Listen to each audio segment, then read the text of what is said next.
Pessoal, vamos falar de balanço hídrico agora. Então, muitas das vezes o paciente está na UTI e as pessoas que são leigas não entendem muito por que que o paciente fica tão inchado, né? Por que que ele incha, ele fica bem edemaciado, a gente chama de anasarca às vezes, né? De edema generalizado, aquele edema que vai desde a da pálpebra até o hálux, né? Que é o dedão do pé. Então, muitas das vezes o leigo não entende, mas nós precisamos entender. E mais do que entender, a gente precisa saber que um dos procedimentos que é muito realizado dentro da UTI é o balanço hídrico, é a mensuração do balanço hídrico, né? Então, o que que é o balanço hídrico? No texto que eu dei para vocês, fala que é essencial controlar a volemia do paciente mediante a inserção dos dados pela equipe. Então, eu tenho que anotar. O que que eu tenho que anotar na folha de controle? É a monitorização detalhada, né, do balanço através do líquido administrado e o líquido que é excretado do paciente, tá? Então, por exemplo, um homem adulto em condições normais, ele pode ganhar aí líquidos por via oral, alimentos, água, né, endógena, que é dentro, né, água que ele bebe, e perder. Por onde que o homem perde? Pelo xixi, que é a diurese, né? Fezes também perde líquido. E essa parte que é insensível, que é a pulmão e pele. Então, no suor, né? A transpiração, existe aí a perda, tá? Vamos lá, compreendendo melhor aí pelo texto. As medicações que forem administradas devem ser incluídas como ganho. Então, tudo que for administrado no paciente é tido como ganho, é determinado como ganho, né? Então, vai ter a folha lá para preencher, tá escrito perdas e ganhos. Então, tudo que eu administrei 20 ml de medicamento, né? Então, esses 20 ml é ganho. Instalei um soro de 500 ml, esses 500 ml é ganho, tá?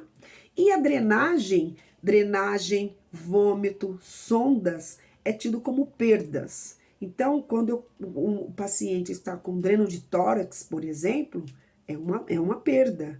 Quando ele está com catéter vesical de demora, é perda, né? É que está saindo, está sendo excretado, tá?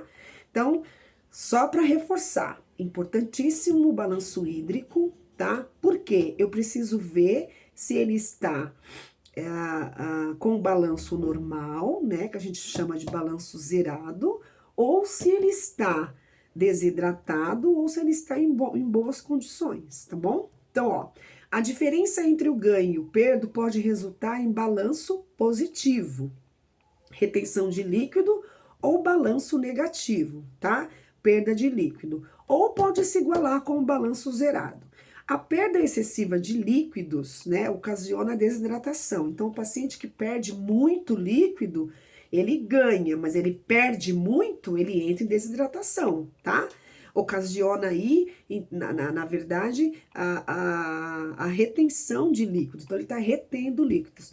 Isso significa que ele está sobrecarregando aí o aparelho cardiovascular. Então, isso não é legal, isso não é bom para ele, tá?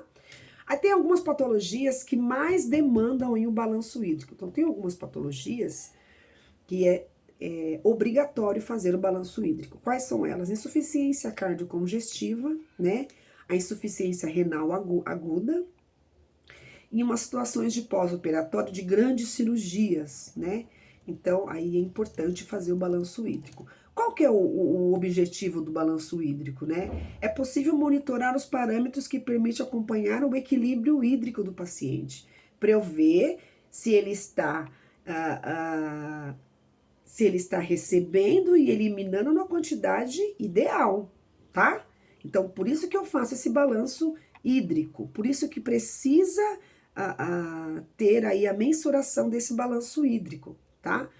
Então, quando que a gente faz isso? Num período de 24 horas, tá? Vamos ver, o que pode ser considerado como ganhos aí? o soro, as medicações, a diluição de medicamentos, que é o que a gente coloca dentro das medicações para serem diluídas, o hemoderivados, né, plasma lá do sangue, medicações VO, líquida, óleo mineral, dipirona, controle de líquidos pela copa, né, aí algum líquido que vem na dieta, sonda nasointeral, nutrição parenteral, tudo isso é ganho, tá? E o que pode ser considerado como perda? Eliminações vesicais, intestinais, êmese, que é o vômito, as drenagens, que eu acabei de falar para vocês, né, o débito da sonda gástrica, as ostomias, uma bolsa de colostomia, por exemplo, a gente pode aí ser considerado como perda, tá? Curativos, às vezes o paciente tem um curativo que está drenando muito, tem muito exudato, então a gente considera também como perda, tá? Sangramento em grande quantidade, sudorese, tudo isso é considerado como perda, tá? Aí a gente tem a descrição da técnica, né? No período de 24 horas devemos computar os ganhos e as perdas, tá? De modo rigoroso e fidedigno. E após esse período devemos somar o total de ganhos e perdas, aí a gente vai ter o balanço, tá? Um cliente recebeu 1.200 ml entre dieta, medicações e eliminou 980 ml. Então, ele recebeu 1.200 ml e eliminou 980 ml entre diurese e drenagem. Isso no período de 24 horas.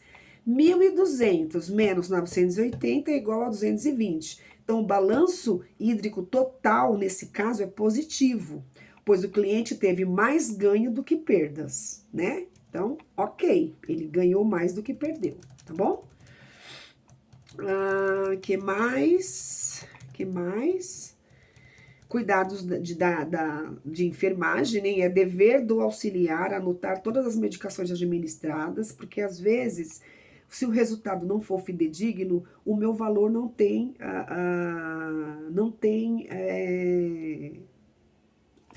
não adianta, tá?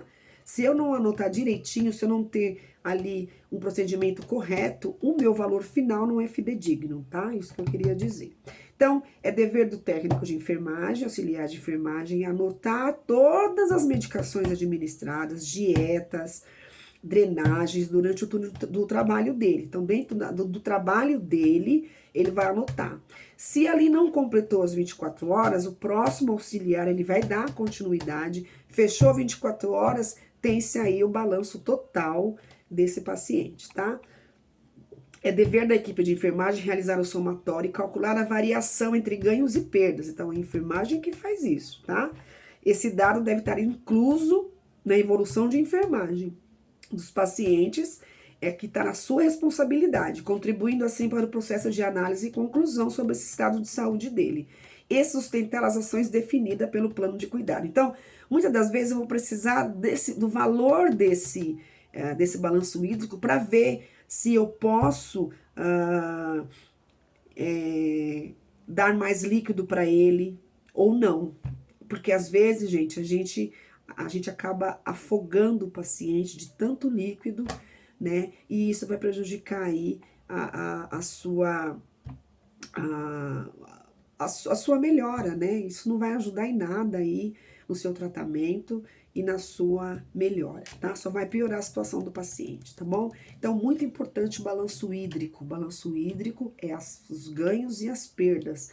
O que são ganhos? Medicamentos, tudo que for injetado, tudo que for via oral, tudo que for medicamento, dieta, tudo isso é ganho. O que é perda? Suor, êmese, que é vômito, diarreia, dreno, catéter, tá? Então, tudo tem que ser ali colocado entre positivo e negativo, tá? Dentro de 24 horas, o que eu faço? Eu faço o confronto entre ganhas e perdas, e aí verifico se o meu balanço é positivo, negativo ou zerado, tá bom?